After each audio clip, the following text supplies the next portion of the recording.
है नेहा की रहस्यमय प्रेम कहानी। तो देखते हैं आज क्या होता है। तो चले सुनते हैं भाग 51। अभी समारोह खत्म नहीं हुआ था। सभी मेहमान भोज और गाने के आनंद में डूबे हुए थे। ऑफिस के सहकर्मी स्वप्निल से गाना गाने के लिए जिद करने लगे। अरे अभी ध्यान नहीं आ रहा कोई गीत। अरे भाई, आप कुछ अच्छा पेश करो ना, आप तो हमेशा गाते रहते हो। अरे नहीं भाई, कुछ और अलग तरह की जांच पड़ताल चल रही थी, इसलिए स्वप्निल का ध्यान नहीं था। स्वप्निल, अब सब ठीक है ना? नेहा ने आकर कहा।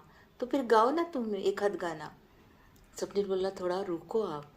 स्पेशल मेहमानों को बुलाने खुद होटल के मैनेजर आए। स्वप्निल का परिवार और नेहा का परिवार एक साथ भोजन करने बैठे। पिता के दोस्त लॉन में एक दूसरे से मिल रहे थे। पिता की इस बर्थडे पार्टी के सारे पुराने दोस्त मिल मिल गए थे। क्या आनंद का पल था। उनकी पुरानी यादें, जोर जोर से हंसना। नई पीढ़ी को तो कौतुक से देख रहे थे। भविष्य में हमें भी ऐसा अनुभव मिलने वाला है। सिक्योरिटी के लिए आए लोग थोड़ी देर बाद निकल गए। वे किसी के पीछे थे, लेकिन वो शख्स यहाँ आया ही नहीं। राजन के दोस्त अर्जुन को आज बहुत बातें करनी थी। रात में यहाँ ही रुकना है ना? तो रात में हम सब उनकी कहानियाँ सुनेंगे, स्वप्निल बोला। सभी मेहमान चले गए। मॉम, मैं यही रुकता हूँ, स्वप्निल ने मॉम से कहा। ठीक है बेटा, तुम यही रहो। और बहुत सुंदर अरेंजमेंट किया तुमने। हाँ माँ। अब दादा दादी, माँ, बुआ सभी अपने अपने कमरे में चले गए। राजन, अर्जुन काका और स्वप्निल और नेहा सब काका की बातें सुनने बैठे। स्वप्निल ने रिकॉर्डिंग शुरू की। बाबा, काका कुछ भी बताए तो आप दिल पर मत लेना। आप तैयार होंगे तभी काका बताएंगे, स्वप्निल ने राजन से कहा। अरे कोई बात नहीं, मैं तैयार हूँ। राजन मित्र, अब वह बात बहुत पीछे रह गई है, डरने की कोई बात नहीं। पर मुझे जो पता है वह मैं बताना चाहता हूँ। थोड़ी देर बाद अर्जुन ने कहानी शुरू की। तो सुनो। इनके ट्रैकिंग में मैं कम ही जाता था। राजन को बहुत शौक था। धीरे धीरे इनकी टीम बन गई, साहसी नौजवानों की। कमलेश और राजन तो जिगरी दोस्त। रजत, अजय, कपिल, सुभाष, निखिल और कई लड़के इनके साथ खतरनाक पहाड़ों और जंगलों में ट्रैकिंग करते थे। यही उन्हें कुछ खजाने के नक्शे मिले। एक गुफा थी जहाँ सोने के हंडे थे, याद है तुम्हें, जिन्हें सांपों ने घेरा हुआ था। शाम को डर कर हम लौट आए थे क्योंकि हमें अपनी जान प्यारी थी। ऐसी ही कई रहस्यमय गुफाओं में राजन जाया करता था, पर कोई अंदर ही अंदर सोच रहा था कि राजन को कैसे किसी खाई में फंसाकर हमेशा के लिए रोक दे। और वह था हमारा ही दोस्त अजय। वह कभी किसी और टीम में साथ जुड़कर गुप्त गुफाओं की जानकारी लेता और फिर हमारी टीम में आकर कहता, चलो वहाँ चलते हैं। सभी दोस्त एक दूसरे पर जान छिड़कते थे, इसलिए कोई शक नहीं करता था। लेकिन जिस गुफा में राजन इतने सालों तक फंसा रहा, वहां पहुंचने का काम अजय ने ही किया। स्वप्निल चौंका, पर कैसे? आपकी डायरी में तो अजय का नाम नहीं था, क्योंकि वह उनके साथ नहीं था, पर ट्रेन में यात्रा कर रहा था। मतलब आपकी टीम के साथ नहीं था, पर वो ट्रेन में यात्रा कर रहा था दूसरे बोगी में, और इनकी हरकत पर नजर रखे हुए था। ट्रैकिंग का वो हादसा भी अजय के लोगों ने कराया था। रात के अंधेरे में वे लोग भाग निकले जो पकड़े गए थे। पता है क्या हुआ उनके साथ? उन्हें गोली मार दी गई, और वो भी अजय के ही लोगों ने मारा। काका, आपको ये सब कैसे पता चला?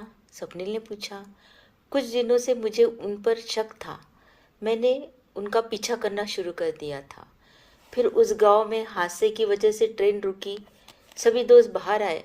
सामने की प्राकृतिक सुंदरता देखकर इनका मन ललचाया। 3-4 घंटे यहाँ रुकने से अच्छा है क्यों न वहाँ चला जाए।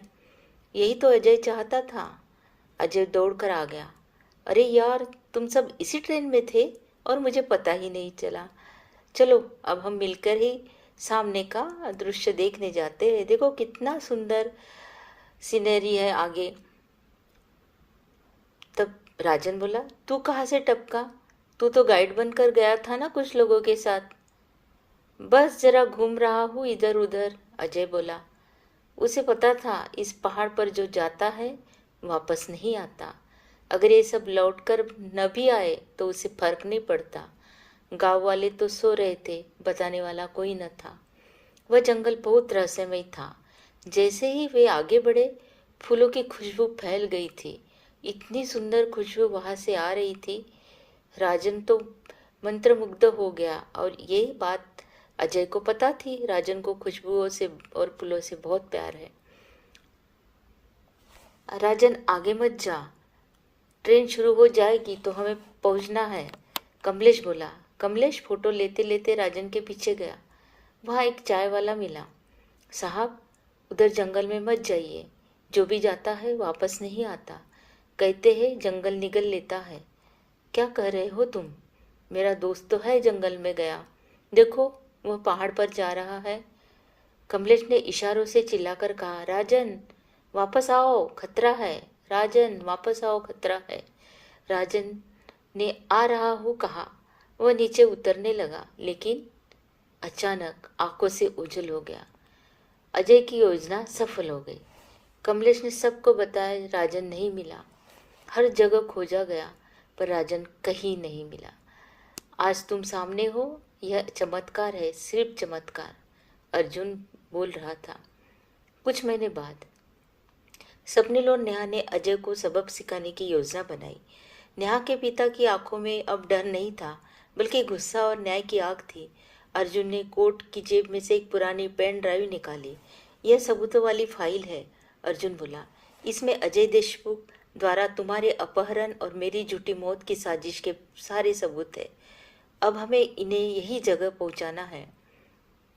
अब हमें उसे सही जगह पहुंचाना है। नेहा ने सोचा, हम सीधे पुलिस को नहीं दे सकते। अजय देशमुख सिर्फ व्यापारी नहीं, बड़ा डॉन है, पुलिस भी उसके हाथ में है। अर्जुन मुस्कुराया। इसलिए यह लड़ाई हमें दिमाग से खेलनी होगी। हम कुछ योजना बनाते हैं, योजना के तहत ही उसे पकड़ेंगे। मीडिया का प्लान करते हैं। एक वरिष्ठ पत्रकार मेरा दोस्त है, उसे सबूत देकर लाइव प्रसारण के लिए हम तैयार करेंगे और अजय देशमुख का पर्दाफाश करके पुणे के बड़े समारोह में, जहां वह मुख्य अतिथि जाने वाला है, वहां पे हैकिंग टीम में योजना बनाने की उसी मंच पर स्क्रीन पर उसके काले कारनामे दिखाएंगे, जिसमें अजय खुद अपने गुनाह कबूल करता नजर आए। इस मीडिया और सोशल मीडिया पर एक साथ लिंक करेंगे और सीबीआई और इनकम टैक्स को पहले से ही जानकारी देकर रखेंगे। जब सब खुलासा होगा तब उसके अड्डे पर छापे पड़ेंगे। ऐसे प्लानिंग है। कैसा लगा ये प्लान? सबने कहा ठीक तो है। फिर कुछ दिन बाद कार्रवाई का दिन आ गया। समारोह में अजय देशमुख आत्मविश्वास से मुस्कुराता हुआ मंच पर आया। उसे अंदाजा भी न था कि उसकी जिंदगी सबसे बुरा दिन शुरू होने वाला है। उसने भाषण देना शुरू किया। नेहा ने सिग्नल दिया। अर्जुन ने स्क्रीन हैक की। विशाल स्क्रीन पर उसके सारे गुनाह चमकने लगे। पैसों की हेराफेरी, अपहरण की योजना, गुंडागर्दी, राजन के साथ धोखा। पत्रकारों ने तुरंत लाइव प्रसारण शुरू किया। नेहा ने उसी समय उसका कबूलनामा ऑडियो में प्ले कर दिया। अजय भड़क गया, गुस्से से तड़पने लगा, लेकिन अभी सीबीआई और पुलिस ने अंदर घुसकर उसे गिरफ्तार कर लिया था। लोग तालियां बजाने लगे। नेहा के पिता को आखिर न्याय मिल गया। बाबा, आपको न्याय मिल गया, नेहा ने कहा। वे मुस्कुराए। हाँ, और इससे भी बड़ा, मुझे खोया हुआ दोस्त वापस मिला। लेकिन एक मित्र ने मेरे लिए जान दी, कमलेश ने। अजय ने जानबूझकर उसका भी एक्सीडेंट कराया। यह मेरे दिल को चीर देता है। मैंने कभी किसी के साथ बुरा नहीं किया। मेहनत से आगे बढ़ना चाहिए। दूसरों को नुकसान पहुंचाने में कौन सा सुख है? अब वह अपने कर्म का फल भोगेगा। क्रमशः हर इंसान को अच्छे कार्य करना चाहिए, वरना अपने कर्मों के फल भोगना इसी जन्म में पड़ता है। लेकिन क्या कहानी यही खत्म हो गई? अजय देशमुख तो जेल चला गया, मगर क्या उसके बाकी साथी अब भी अंधेरे में छुपे बैठे होंगे। अर्जुन काका की पेन ड्राइव, क्या उसमें सचमुच सारे राज सामने आ गए, या फिर उसमें भी कहीं और ऐसा गुप्त सच छुपा हुआ है जो सबको हिला देगा। और राजन अचानक कैसे गायब हो गए थे?